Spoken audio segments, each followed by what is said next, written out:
Hey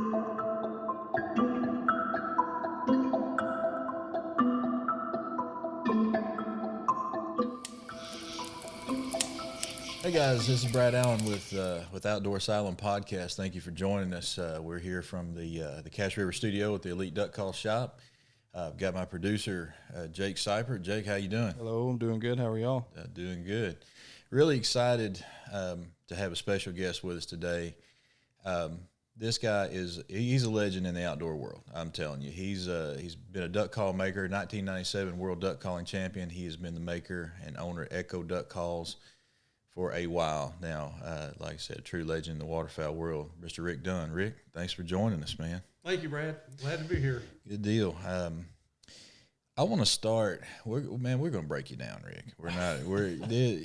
Rick Dunn. Any of you guys know Rick? Rick is not a guy that likes being on camera. He shies away from the camera. He shies away from attention.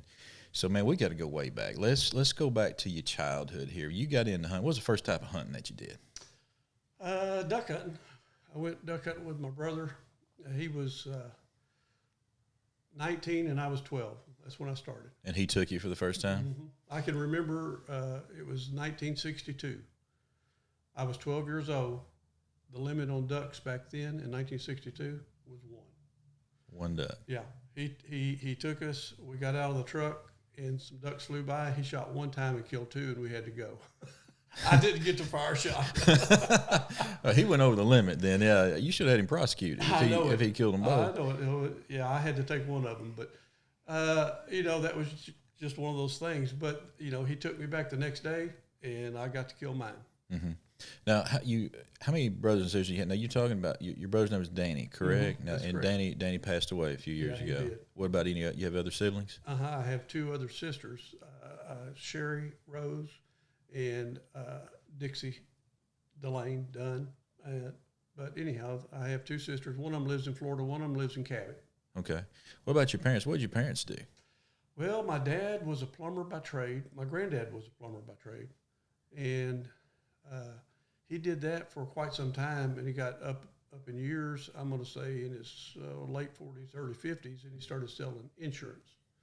Mm-hmm. And he did life insurance and hospitalization insurance. Mm-hmm. My mom never worked. Yeah. What kind of kid were you? What were you into when you were growing up? Were you into sports or?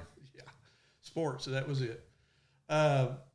So I loved playing baseball, football, basketball. It didn't make any difference. I was probably as competitive of a person as you've ever seen.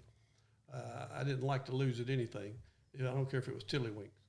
But, I did play baseball in high school, and I played football in high school.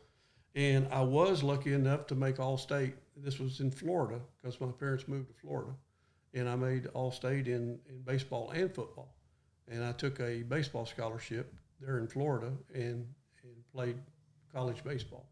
And had a chance to play professional ball, but had a little bit of arm problems, a little bit of back problems. And the only chance I would have had to start off in Class A, they were paying about $16,000 a year. Mm-hmm. And I just got married and just wasn't enough for us to get by. Mm-hmm. I heard a rumor. I don't know if this is true, but I remember one time you and I hunted in the same field, dove hunting. Mm-hmm. And I was just after being an idiot, trash talking you. We were hunting pretty close together, and I was like, Rick, you don't even need to be over here hunting next to me because I don't miss. and one of the guys in the field said, man, you don't know what you're doing. He said, Rick Dunn does not miss, for real. We've seen you shoot. We know you miss. Rick Dunn does not. And did you used to do some competitive shooting as well? I heard that you did. Mm-hmm. I did do some competitive shooting. I shot skeet, and I was fairly decent at it. I averaged like 99.4 in the skeet league, and would be considered AA in skeet. And I was also lucky enough to win the Arkansas State International Skeet Shooting Contest in, I think it was 1977. Mm-hmm. But skeet shoot was pretty expensive, and back then I wasn't making very much money. And so it was hard to really compete at it and be as competitive as I wanted to be. Yeah. What before you got into call making, when you got into it. Like, how old were you when you started? Did you immediately try to blow a duck call? Did your brother work with you on that, or how did that start for you? Yeah, I had, when I was 12 years old, I think I had a Jensen call. And I could blow it okay.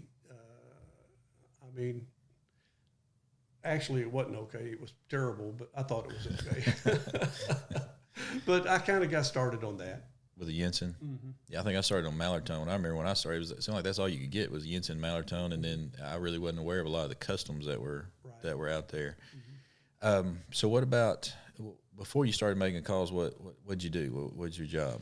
Well, when I first got out of college, of course, I wanted to be a baseball coach, a high school baseball coach. That was kind of my passion, but looking at the salary that they were making, it wasn't very much. So I had a chance to go in. My dad was a plumber, like I said. Had the chance to go in the plumbing union down there as an apprentice. So this was in Florida. And I started my apprenticeship, and I was making a lot more than a coach would make just as an apprentice.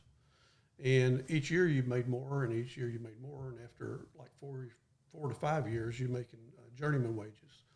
But I stayed down there for about 4 years in the plumbing business, and then I went ahead and I was married, moved back up to Arkansas, and went into business with my brother. So how did you get, I mean, you're doing that job. How did it start with duck calls? Okay, so in 1975, I was still plumbing. And right after that, the next year or two, I took a job in sales, in plumbing sales. But in 1975, I decided I wanted to make a duck call of my own, just as a hobby, not to sell, just a hobby. I wanted to make one and see how I could do with it. Mm-hmm. So it's a little bit of a long story, but I'm going to go ahead and start. We do a little segment called Duck Chatter, kind of weekly over there at our place, and I told this story. But I started off, and the barrels are real easy to make. Just about anybody can make a barrel, and it doesn't make a difference what shape it is. As long as it's got a hole through it, it's going to work. So I could make the barrels fine, but the inserts, I probably turned 50 inserts and tried to cut them out. I couldn't even get one to quack. I mean, not even a sound. Were you a woodworker? Did you do other woodwork before you tried making the duck call, or was that your first attempt at something like that? No, that was my first attempt, and I just kind of got a couple of pointers from people that had turned wood before, and I got just 3 or 4 tools that I needed. But anyhow, I started turning these and making them and figuring out kind of little at a time what I was doing wrong. And after I had done about 50, I made one that actually it quacked. Now this was still terrible, far from being good, but it quacked, and I suppose a person could call a duck with it, but I would say it was a pretty crummy call. But anyhow, I took it hunting, and one of my friends heard it and said, "Hey, let me have that call and make you another one." I said, "Well, okay." I wasn't really satisfied with it anyhow. So I gave it away, and I made another one. And the second one, I had gotten to a point where I was getting a little bit better at it. Now I kind of knew what would happen. And the second one was just a little bit better. Now, this is after the first 50 screw-ups. So the second one was a little bit better, and I took it hunting, and another friend, of course, was interested in it, and so I gave it away. I said, "Well, yeah, I'm learning now. I can get this." So the next one I made actually turned out pretty good. It was what I was looking for. It sounded good. I could do anything on it. I could blow it hard. I could blow it soft, and it was fairly raspy. I mean, it was what I was looking for. So another friend, of course, was interested in it. And I said, no, I'm keeping this one. and then, like I said, this was back in 1975, and money was somewhat important. I mean, it's still important, but back then, he says, "I tell you what I'll do. I'll give you $40 for it." I says, "Okay, $40, you got it." So, I had progressed enough to where I felt comfortable about making that same call again. And I sold that one, and then this was like in 1975, and I probably made about another between 40 and 50 that year and sold them. And so I just started doing it part-time, and the first year I sold, 40 or 50. Second year it jumped way up, and I probably sold a couple of hundred, and it just kept growing from year to year to year. But that's kind of how I got started. It was a hobby. A lot of people, get started in business with hobbies, and that's exactly what I did. Mm-hmm. The guy that bought the first one, Mm-hmm. do you still talk to this guy? Does anybody know where that first call is? I wish I had that first call. Jake, what would you sell that one for? It would not be sold. I don't even know who has the first one. You Yeah. know what I'm saying? It's been that long ago. So that'd be over 40 years, because it's 1975 to now is how long? 44 years? No. Yeah. I'm not very good at math either. It's a long time. Yeah, a long time. Yeah. So, oh my gosh, I'm thinking about that guy. There's somewhere, somebody's probably got that somewhere. They just got it, probably been passed down maybe something, and, they've got a real treasure there that they don't even really know that they have among collectors for sure. Yeah. How about the sound of the calls now versus the first ones that you had? I guess they've come a long way as well. Not talking about your first 50, but the one you liked. The one I liked, I would probably throw it away right now if I tuned it. Yeah. You know what I'm saying? Yeah. It was good at the time, but you learn and you get better and better, and you feel like you've got a certain sound that you've got to have to make it right. And we try to, we still try to do that. If we don't have one that's right, we won't send it out. Right. Well, I'm guessing when you're selling plumbing supplies, you got a pretty good living there. Mm-hmm. And so at what point did you say, I'm just going to do this full time? Well, so in 1995, my wife retired from Maybelline, and it's a good thing she was working, because if she wasn't working, we'd have never made it. But anyhow, she retired in 1995, and I was making a little bit more selling duck calls than I was selling plumbing supplies full time. So we talked it over, and she decided, and I decided, mostly her, but that we were going to do it full time. Yeah, well, that's good. It's good to have support like Oh, that. yeah. Yeah. That could go the other way. Exactly. So that old saying, if mama ain't happy, ain't nobody happy. Yeah, and it's very true. It's very true. How's Miss Audrey doing? She's doing fine. I saw her the other day. I had a little side tangent here. I saw her the other day. I had to run into Hobby Lobby here in town, and she was picking something up, and man, I didn't know what to do. I'm in Hobby Lobby. I see her at a distance, and I started to yell at her and say hello, but at the same time, I didn't want her going back and telling you that I've been Hobby Lobby. It's kind of embarrassing. I always tell guys, man, if you stay out of Hobby Lobby, if you're ever looking for a bathroom, that's a good place to go. The cleanest men's rooms anywhere, because no men go in there. Yeah. At least the guys in there don't go into the men's room. But anyway, I saw her, so glad to hear that she's doing well. So you got started. You said 75, your first call. Mm-hmm. So who were the other major call makers at that time, other than the brands like Mallertone, Jensen, stuff like that? Custom call makers. Who was around? In custom calls, the only four I can remember back then, of course, is Chick Majors, and he had been doing it since I think the 50s. I'm not positive. And then you had Howard Amenden, and I think he started just shortly after that. And then you had Bowles. A.M. Bowles. A.M. Bowles, and I'm not sure what year he started. And then the other one was Magnum Mallard, Dick Stewart. Mm-hmm. But those were the four main calls, as far as custom calls back then. Were you friends with those guys? I got somewhat close with Howard Amenden. I went over to his shop a time or two, and he actually came over to my shop before he passed away. And we talked, and both had a love for duck hunting and making duck calls. So, he's just a great guy. Just as easy to get along with as you could imagine. Mm-hmm. Yeah, he, gosh, I never had the pleasure of meeting him, but I know his calls are very, very valuable now. Mm-hmm. A lot of collectors really love to get the old ham bone duck calls.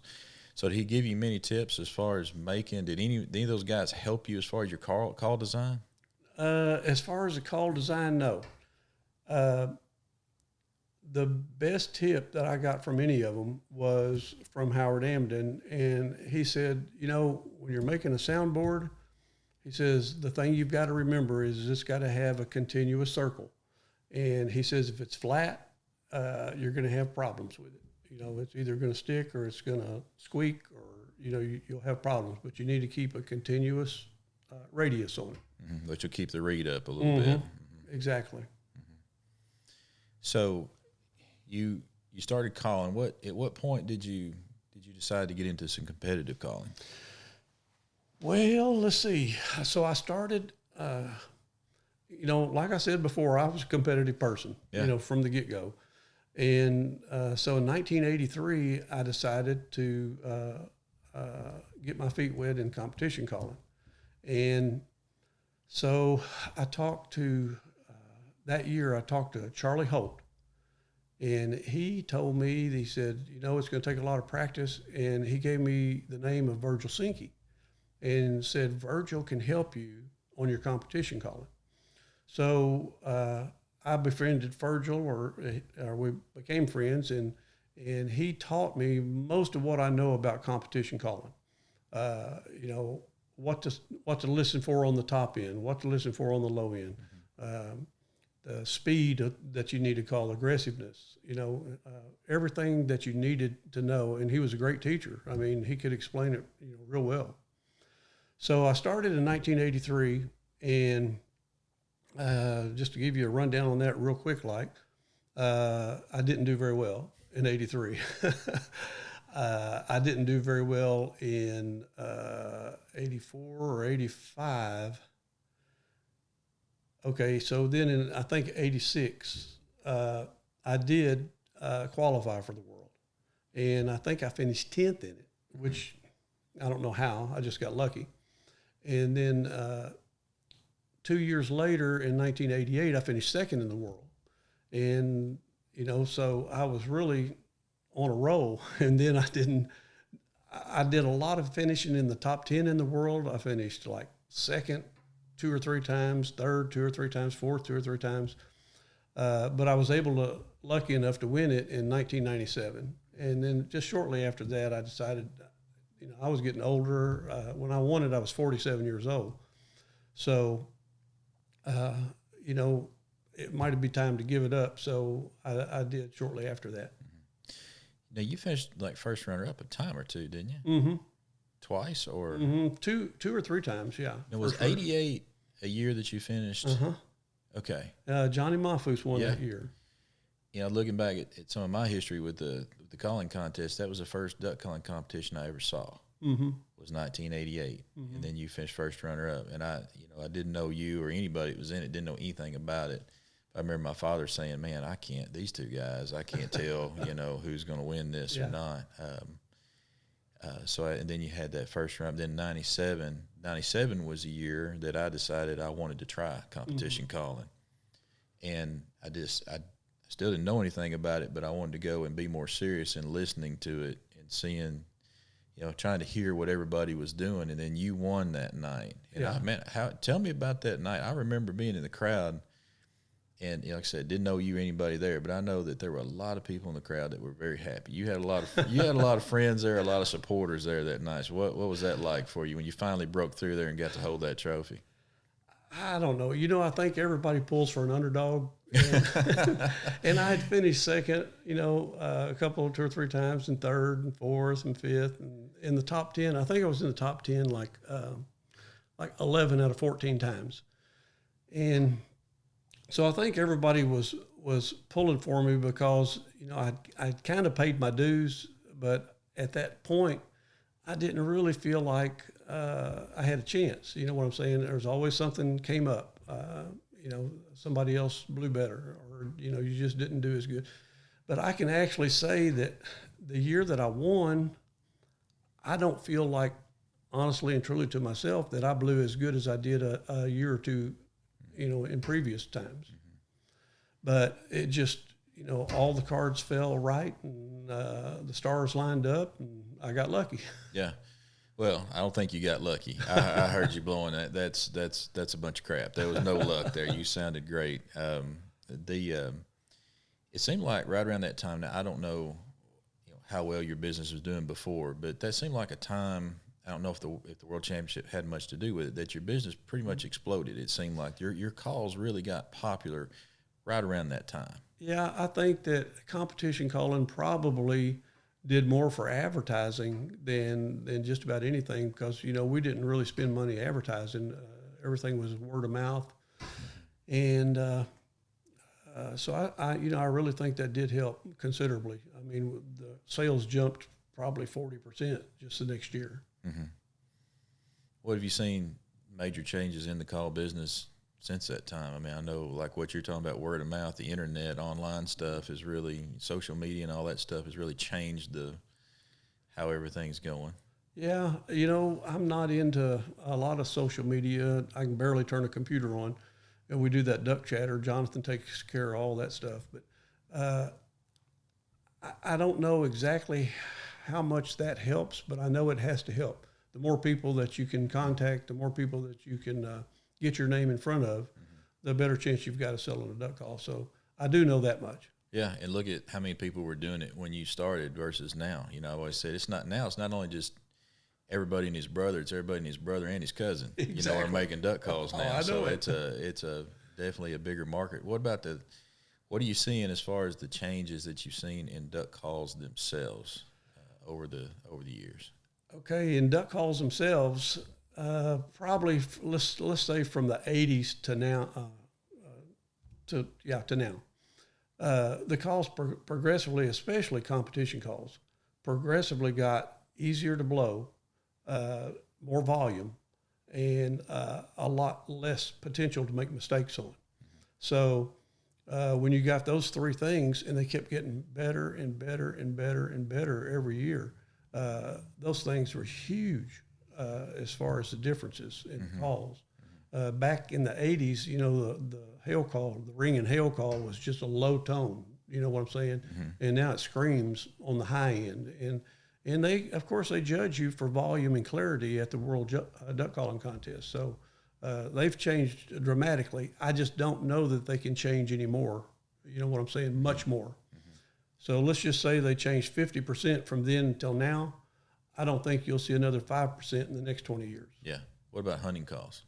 Hunting calls, the same thing. I think they're just about as good as you can make them. Now, some of them are better than others. You know what I'm saying? Some of them are better for me. Some of them will be better for you.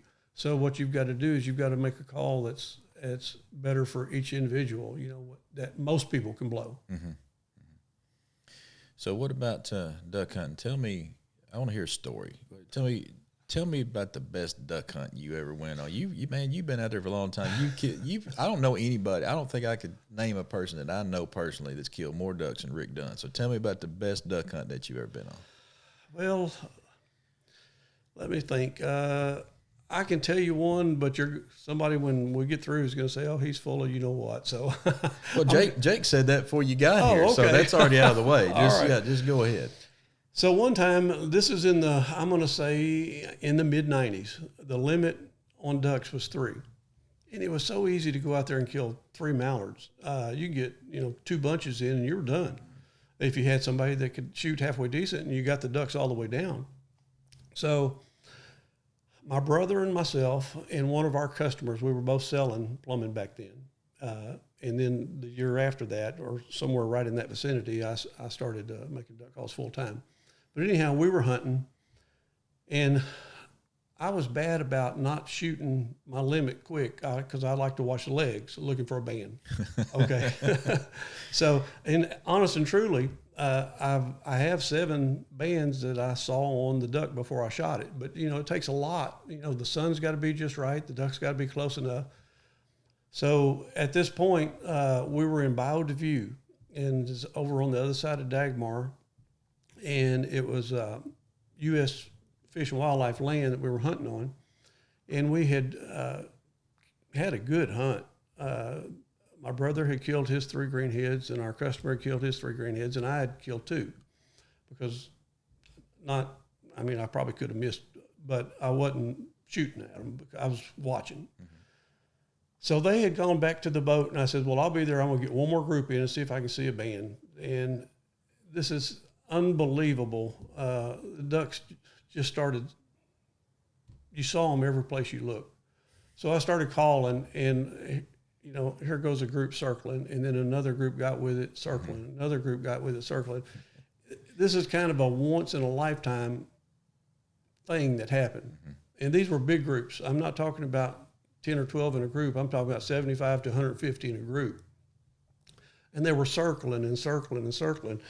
And I was out there in Bayou View, and I was a little over waist deep, leaning up against a cypress tree. So they started coming in. And this is where it's going to get unbelievable.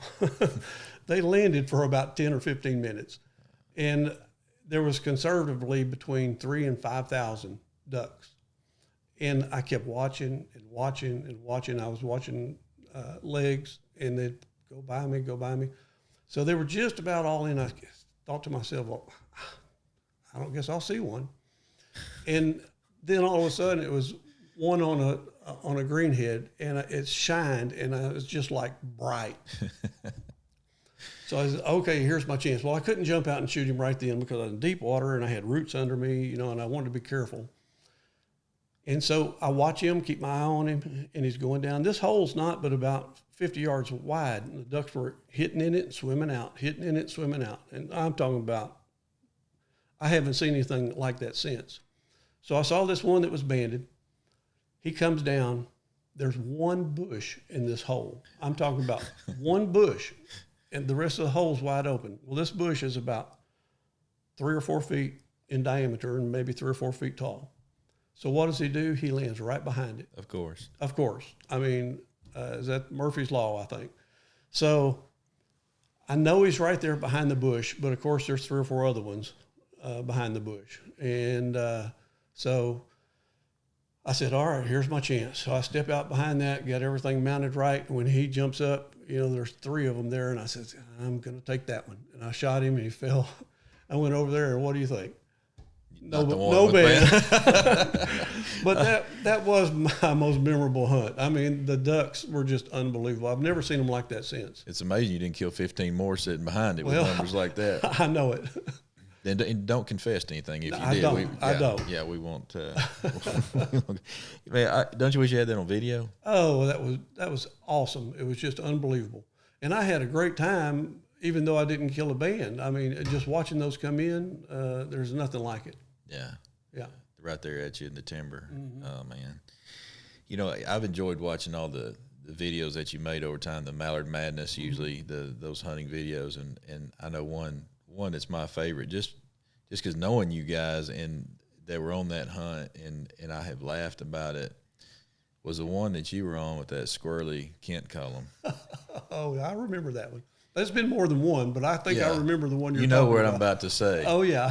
One of the things that I've always taken to heart, it was a good tip. You know, you talk about calling ducks, and one of the mistakes that guys make sometimes, you don't let them go downwind far enough. Exactly. You know, you turn them too quickly. You're going to have to let them go downwind so they have plenty of room to set, line up on you, and come in. So I guess Kent, and you correct me if I'm wrong, but Kent was calling them, you thought turning them a little too early. Exactly.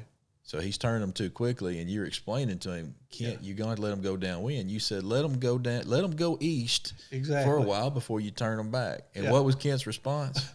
The sun was this big around and not a cloud in the sky. Kent says, which way's east? Now, true, you know, you got a little bit of southeast, you know, sunrise, but still. Yeah, that's textbook Kent. Yeah. Oh, I know it. I think he did it on purpose. Oh, I'm sure he did. Kent's a card. If you're not laughing, you're around Kent. He's not happy. He wants to entertain you. I have never hunted with anybody that I had more fun hunting with. Yeah. Now, your hunting, I always thought of you, especially when I first met you, you were a big public land hunter. So where did you hunt mostly coming up? Was it Hurricane? I know you hunted Hurricane a lot when I knew you. Yeah, I hunted Hurricane from the 70s to probably, and I still hunt it, but hunted it, that was my primary spot until the around 2010, the primary spot. And for all you guys listening that are out of state, not familiar with Arkansas, when we talk about hurricane, that's one of the big wildlife management areas here in Arkansas. And that's one of the things, Arkansas, the way we're always made fun of the way that we talk.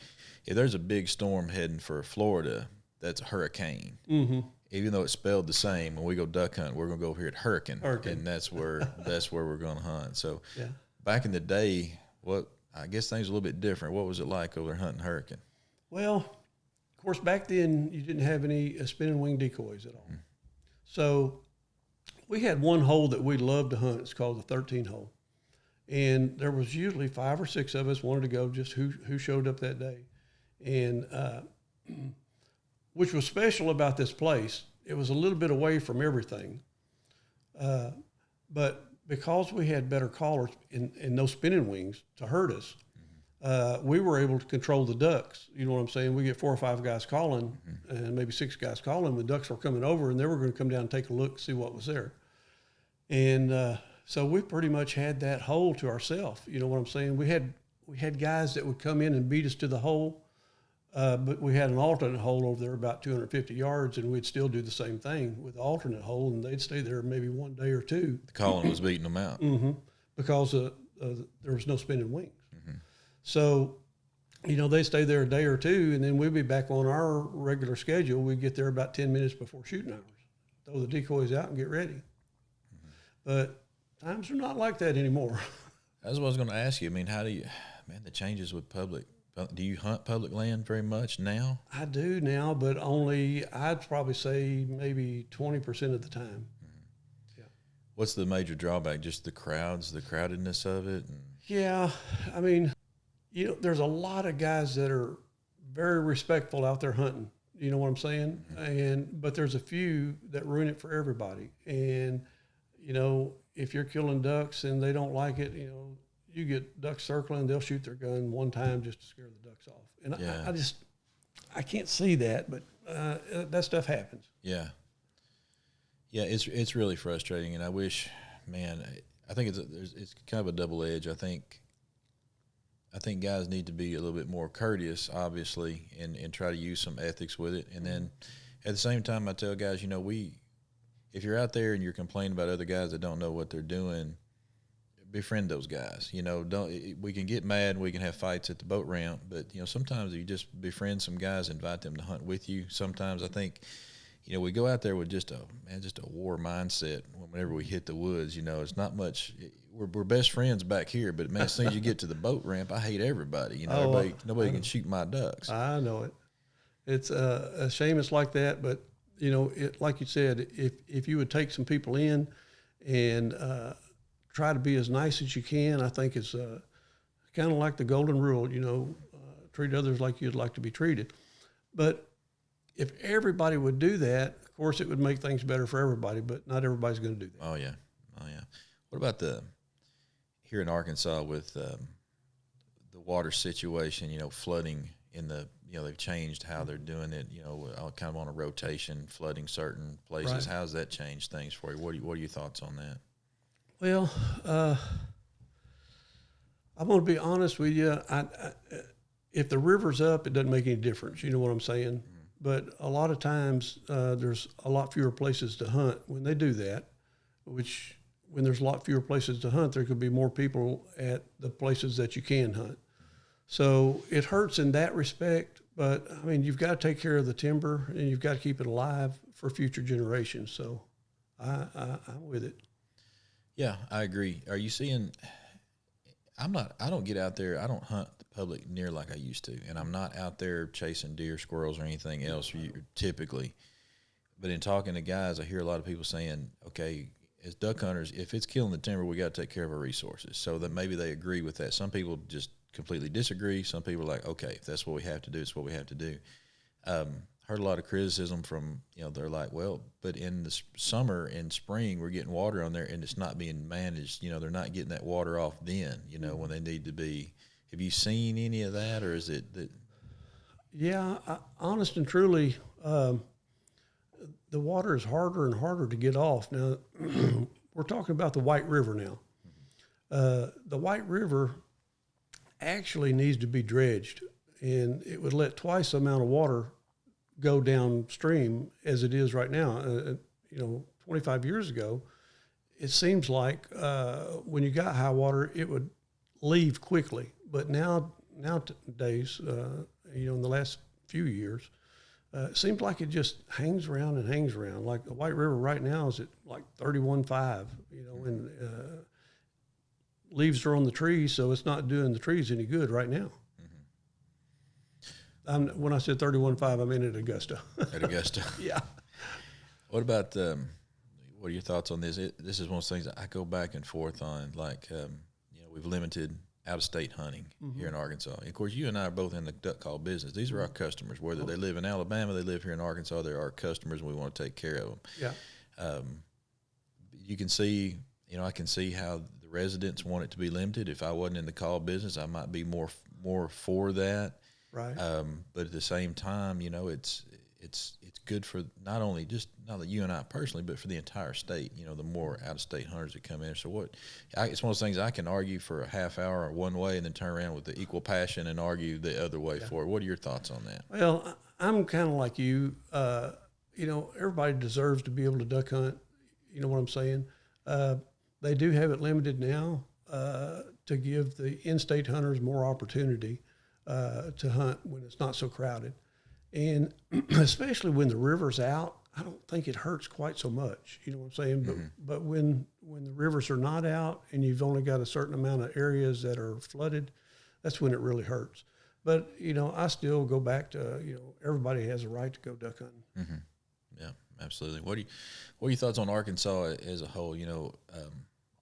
We've been blessed growing up here in Arkansas. This has been considered the mecca for duck hunting forever, especially mallards. Right. This is on people's bucket list to come hunt the timber like you and I have enjoyed for so long.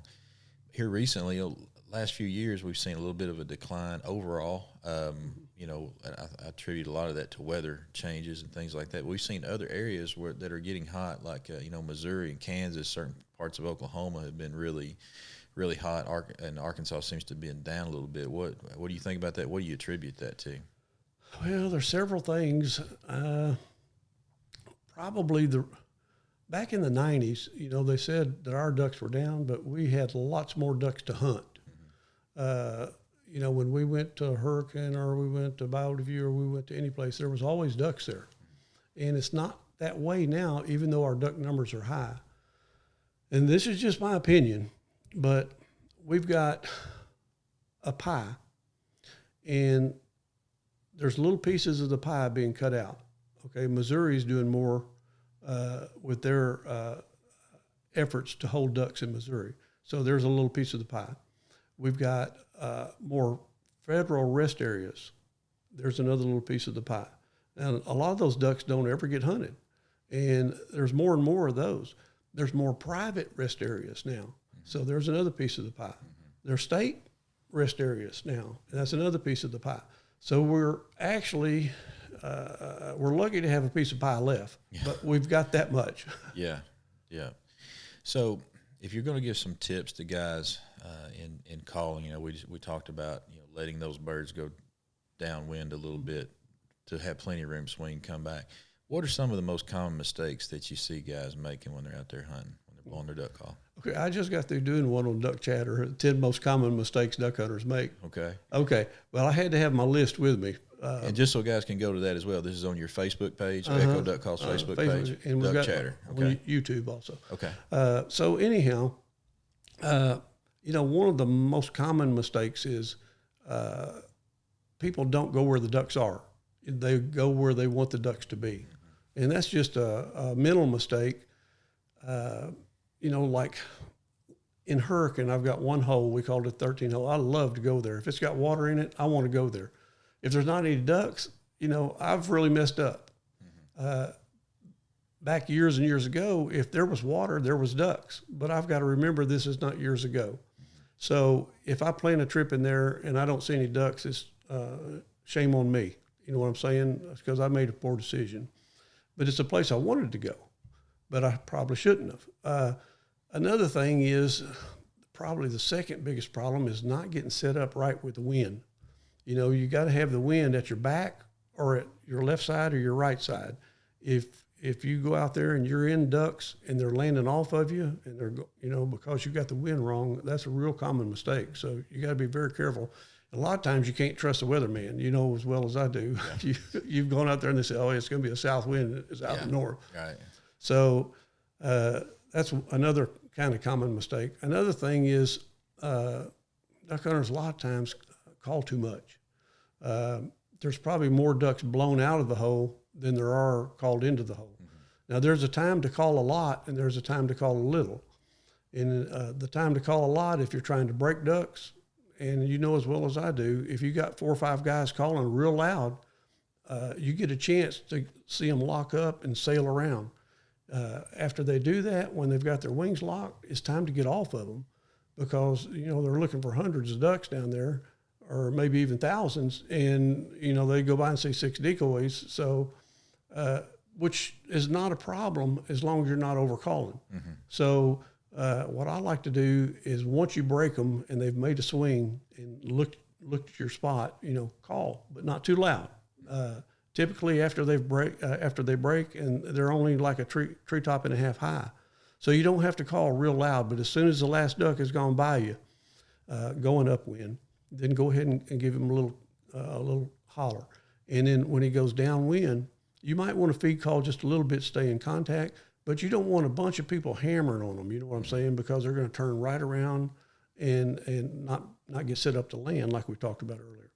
So I like to let them go downwind of 75 or 100 yards and then hit them. And you can call a little bit louder then, but at that point you don't need 5 or 6 guys calling. You need to have one guy that's kind of taking charge, and then call and get them to turn and come in. Do you have to work them a little bit tighter? Like if you're in that public area, you got a lot of competition. Do you find yourself just working them a little tighter than you really want to? Yeah, especially, if there's a lot of people. When the ducks are going upwind, you got the wind at your back, and they pass you going upwind, there's no really reason to let them go far at all. You know what I'm saying? As soon as the last duck has passed over you, where you can't look down and spot you, and then you need to call and keep them close. And then kind of stay in touch with them, let them go downwind, but, not more than 75 or 100 yards because they'll go to somebody else. And then call them back. Getting ready for this podcast, I called, you got several guys working for you right now, competitive callers, guys that I've known for a long time, good friends. I called David St. John. David and I have been close friends for a long time. I said, all right, I need to talk to Rick about this. Give me something that's happening in that shot, what's going on. And one of the things he talked about, and going back to what you talked about, how competitive you are. You said when you were young, you wanted to compete in everything. You got into duck calling. You really competed at that. He said, man, y'all see Rick Dunn play ping pong. We're talking about something serious here. Now, ping pong. How long you been doing that? Well, I've played ping pong ever since I was in high school, but Jonathan and I play every day. And Tanner was there, college student, and he was working for us last year. This would be Tanner Chapman, and he's working at a different place now, making big bucks. So the three of us would play, and it's how I get my exercise. I'm 69 years old, but we play for about 30 or 45 minutes every day at lunch. And by the time I get through playing, I'm wringing wet. I mean, it's serious, pretty serious ping pong. Yeah, you're wringing wet. That's some serious ping pong for sure. David told me, he said, Rick's so competitive that at one point, I don't know if someone beat you or if they were just getting better and approaching. He said, Rick ordered a machine. He ordered a machine, Brad, that would shoot ping pong balls at him to put a certain spin on it so that you could it's like a serve, so you're returning the serve. Mm-hmm. What machine is that? Well, it's called let me think for just a second. I think it's called a Robo Pong, I think. But anyhow, it holds about 50 or 75 or 100 balls, and about every 2.5 seconds, here comes one at you, and you hit them into a net, and then feed them all back in there and do it all again. That's great. Yeah, guys, so competitive. Ping pong, hey, give me a machine. They're getting a little bit too good. They're a little bit too competitive. Oh my gosh. What about retiring? Is that something that you've thought about, or is it something you want to do until you can't do it anymore? Well, I kind of consider myself semi-retired now. I've worked for the last, I don't know how many years, with Jonathan, teaching him how to tune the calls. And he could probably, especially because his eyes are better than mine are, he could probably tune one better than me right now. Don't tell him that. I'm not going to tell him that. He'd bump his head coming out the doorway. But he really does a good job. Of course, every year, I kind of kept up and made sure that he was doing everything right. And now I don't have to worry about it. I mean, he's been, I don't know, 8 or 10 years with me, maybe longer. Now, you love to fish. I know that. How's fishing going for you? You done much this year? Well, I hadn't this year. I like to fish down on the river, kind of the river that goes by Hurricane Wildlife Management area there. And the river's too high right now. So I've been kind of just chomping at the bits to go, but I know I'm not going to catch any when I go down there because the river's so high. So next week I'm going to probably go up to Greer's Ferry and fish for a day or two. They're catching fish up there. Yeah. So if you go back, if you had a time machine, you can go back. You're 18 years old again. You got to do something else, but you can't be a duck call maker. Is that what would you do? Do you have any ideas? I still, I'd love to be a high school baseball coach. Mm-hmm. That was kind of my dream from the time I played ball until I couldn't play any professional ball because of my back and arm. So from that time on, I wanted to be a coach, and I enjoy it, teaching other people. Mm-hmm. And I don't want to get on this too much because it's an emotional thing for both of us. But we lost a really good duck caller this last year, and a great friend, competitor. I know you were very close to him, and Tyler Merritt. Yeah. And when we had the funeral, you did a lot of the eulogy from him, which I thought was just amazing, the way that you spoke about him, and really appreciated that as just being a friend of Tyler, and man, he's really missed. Yes, Tyler, there's not another person like Tyler. Tyler was witty. You've been around him. He was smart. He could do anything. And he was as good a duck caller as I've ever heard. Mm-hmm. And I've heard a lot of them. Meat calling, he just unbelievable. Mm-hmm. But, I mean, Tyler was like a son to me, and gosh, it's hard to get past that. Yeah. And he's just so young. Yeah. So, dearly missed. You got a call over there. What you got? You got something new? Well, we've made a cut-down call for, let's see, this is the 3rd year. But the one we were making was actually pretty good, but a lot of people complained because it took a little bit too much air. And they also said that it's just a little bit too raspy, mm-hmm. Too much air, a little hard to blow. Mm-hmm. So we made one, and the name of our cut-down call is Ace in the Hole. And so this year we've messed with it. And actually, from the end of last year to this year, we've messed with it until we got it what we feel like is really a lot better call. Mm-hmm. And so my son, Matt, he said, well, we need to call it 2.0. And so we have the 2.0 up here in this heart. You probably won't be able to see that. But anyhow, it's one of the calls that we've redone and tried to make it better. Okay, cool. Yeah, and Rick's been kind enough to give us this call. We're gonna give this away. So we'll be looking for that, or I don't know, we may give it away prior just to announcing people that we're going to have you on here, so we can get people to tune in. But really appreciate that. That's exciting. Well, Rick, listen, I can't thank you enough for being on this podcast with me, and I want to say to you personally, Rick, you've always been a mentor to me, and you're very gracious with your time, gracious with your knowledge, and I've learned more. I've got several mentors that I think that have helped me, to get here to where I can make my own duck calls and enjoy this life that I do. And man, you're definitely one of those guys. And my company, my duck call company is Elite Duck Calls. It would not exist without you. And I can't thank you enough for your friendship and for all that you've done for me. And just really, really thank you for that. And thank you for taking the time to be on this podcast with us. Well, thank you for having me. I've never been a very good speaker, but I don't mind doing things like this as long as we can edit out. On my end. Oh, no, on my end. But anyhow, I do appreciate you saying that. And, if there's anything I can do at any time, just give me a call. Yeah, appreciate that. Now, we got to do one more thing. We're sitting here at a card table, and I'm not going to try to hustle you out any money or anything like that. But, we could if you want to. $100 if I win, nothing if I lose. But we're going to have a quick game of war here. You want to cut them? That's good. That's good? Mm-hmm. All right, so. Whoop, your card. Ooh, a deuce. I threw you a deuce, threw me a 9. I'm the winner again. Rick owes me $100. I think you dealt off the bottom. Hey, you could have cut them. You didn't get. Rick, thanks again. Really appreciate it. Oh, thanks for having me, Brad. Come back and join us. I will. Thank you.